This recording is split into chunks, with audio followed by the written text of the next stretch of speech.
Graham stains ప్రేమను అంటించిన మరణం. ఈరోజు మనం మాట్లాడబోతున్న కథ పరాయి దేశపు వ్యక్తి గురించి. ఆయన పేరు గ్రాహం స్టెయిన్స్. ఆస్ట్రేలియా నుండి వచ్చిన ఈ దేవుని సేవకుడు ఒక్క లక్ష్యంతో భారతదేశానికి వచ్చాడు. లెప్రసీ బాధితులకు ప్రేమను చూపించాలి. యేసు ప్రేమను తెలియజేయాలి. 1990లలో ఒరిస్సాలోని బారిపాడ అనే ప్రాంతంలో గ్రాహం గారు తన భార్య గ్లాడిస్ మరియు 2 పిల్లలతో కలిసి జీవించారు.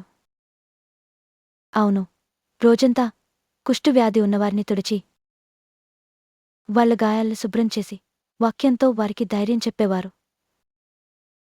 అయినా కొంతమంది అతని మీద అబద్ధ ప్రచారం మొదలుపెట్టారు.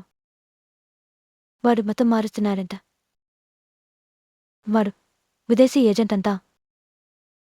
1999 జనవరి 22వ తేదీ బరిపద సమీపంలో గ్రాహం గారు తన 2 పిల్లలతో గుడివాడ అనే ఊరికి క్రైస్తవ కాంకు వెళ్లారు. 3 ఓ వాహనంలో నిద్రిస్తున్న వారిపై దాడి జరిగింది. రౌడీలు వాహనానికి నిప్పు పెట్టారు. గ్రాహం స్టెయిన్స్ మరియు ఆయన 2 పసిపిల్లలు ఫిలిప్ 10 టిమోతి 6 జీవంతగా దహించబడ్డారు. భారతదేశాన్ని శోకంలో ముంచిన ఆ వార్త ప్రపంచవ్యాప్తంగా కన్నీళ్లు తెప్పించింది. అయితే అందరికీ ఆశ్చర్యం కలిగించిన విషయం అతని భార్య గ్లాడిస్ స్టెయిన్స్ ఇచ్చిన ప్రకటన. నేను నా భర్తను హత్య చేసిన వారిని క్షమిస్తున్నాను, ఎందుకంటే క్రీస్తు నన్ను క్షమించాడు. అది నిజమైన క్రైస్తవ ప్రేమ. అది గోసపడే మనిషికి ఇవ్వగలిగిన దివ్యమైన క్షమ. గ్రాహం స్టెయిన్స్ శరీరం భారతదేశంలో కాలిపోయింది అని అతని ప్రేమ ఈ దేశ గుండెల్లో చిరకాలం నిలిచిపోయింది.